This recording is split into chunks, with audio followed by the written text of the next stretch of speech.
po si Shirley Gannaban, single mom. May 8 po akong anak. May maliit po akong business, nagbibilao po ako. Nagsama po kami ng asawa ko, kahit ano po, daw po magluto, magsaing, ganyan. Siya lahat po. Ako lang po sa bahay maglilinis, alagaan ko mga anak ko, ganyan. Sabi po ng asawa ko, hindi po ako magtatrabaho kasi alagaan ko na lang daw yung mga anak ko. Makakaya niya naman daw kung kami papakainin. Dami niya na pong naranasan po. Kahit na wala siyang pinag-aralan siya, marunong siyang yung construction, tapos sa mekaniko po ng jeep. Sumasama lang po siya sa yung mekaniko po, tinitignan lang saglit, tapos marunong na po siya, yan.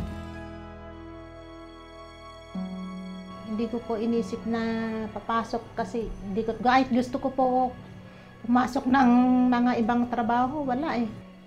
Wala pong lakas na loob kasi grade 6 lang po ang inabot ko. 8 na po anak ko, pumasok na po ako sa palengke po. Naggagayat po ako ng gulay po dun sa panggabi po. 300 ang isang gabi ko po. Yan lang po talaga alam ko, pwede po pumasok ng katulong, yan lang po yung mga alam ko. Pero mga iba na wala po eh. Ang kwento ni Shirley ay hindi naiiba sa karamihan ng babae sa mundo at partikular sa Pilipinas. So, kahit pa ang lalaki at babae ay parehong uneducated, ang society natin ay nagbibigay ng mas maraming oportunidad sa mga kalalakihan. Halimbawa sa storyang ito na ang pagiging driver ng tricycle o jeepney, typical na nakikita ito na ginagampanan ng mga kalalakihan. Ngunit sa katunayan, ang mga babae ay kaya ring mag-drive ng tricycle o jeepney, pero dahil sa point of view ng society ay ito ay isang trabaho ng isang lalaki, mas binibigyang prioridad ang mga lalaki sa mga ganitong trabaho.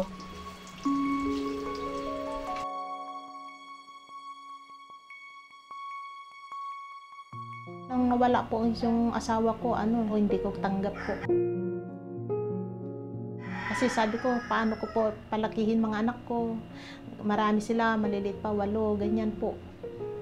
Sabi po ng anak ko, mama, nandito po pa kami sa mga anak ko, ganyan po, sabi niya. Maliliit po ang mga anak, kapatid ko, kawawa naman sila pag ikaw rin nawala, sabi nila ng mga anak kong panganay.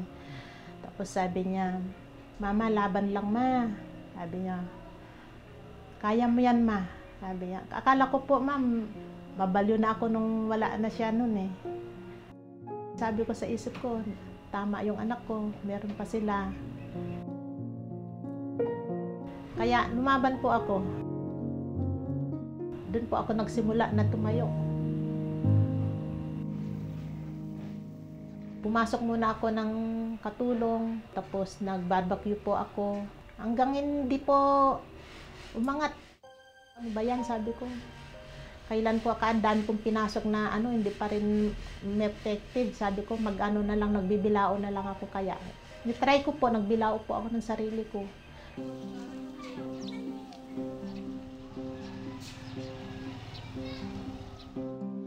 Sabi ko, kaya ng mas bata sa akin, bakit ako pa kaya?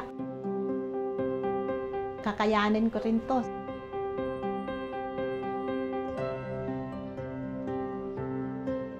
May anak ako magka-college, kaya ko to, ako. May anak ko pa 4 mag-aaral. Ganyan po, ang inisip ko, puro anak na lang. Sa umpisa, natatakot po ako, parang kinakabahan, ganyan. Kinakabahan talaga ako. Nalililig pa nga nung food ko eh, buti mabait yung customer, hindi nagagalit.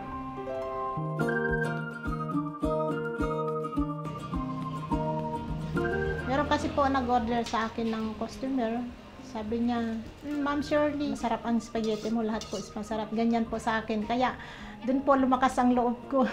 Sabi ko, salamat ma'am. Sabi ko, pinalakas mo po ang loob ko. Sabi ko, yun, masarap pala ako magluto. Sabi ko, pero hindi ko pa in-expect na masarap po ang luto ko.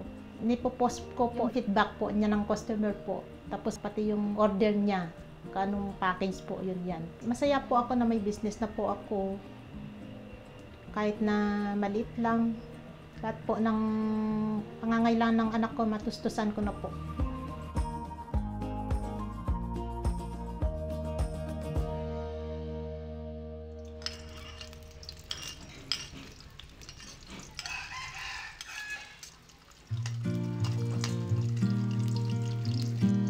Pag nagluluto po ako, may papel din po siya kasi inuutusan ko po siya, sabi ko ihaw mo ng ganyan, mamili ka ng ganyan. Wala pong kaso sa kanya po. Kung anong gusto mo, dun ka. Sabi niya, okay lang po sa kanya.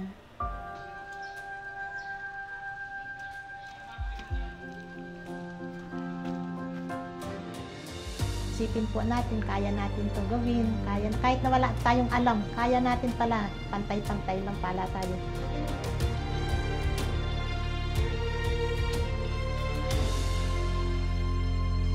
May pinag-aralan man o wala po. Lakas lang loob lang pala yun. Kahit may pinag-aralan ka lang din po, kung wala ka rin lakas, yun po, wala rin po kung pinag-aralan mo.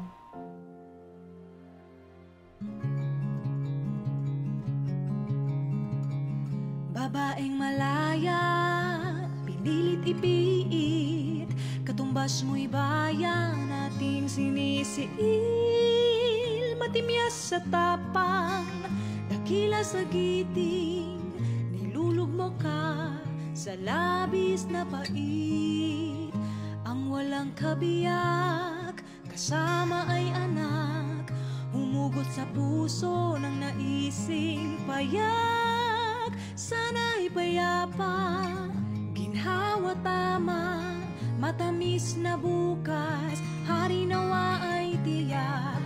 Oras ng kumilas, bayang binusalan, ating salinlahit, ngayong kabataan, dekada 70.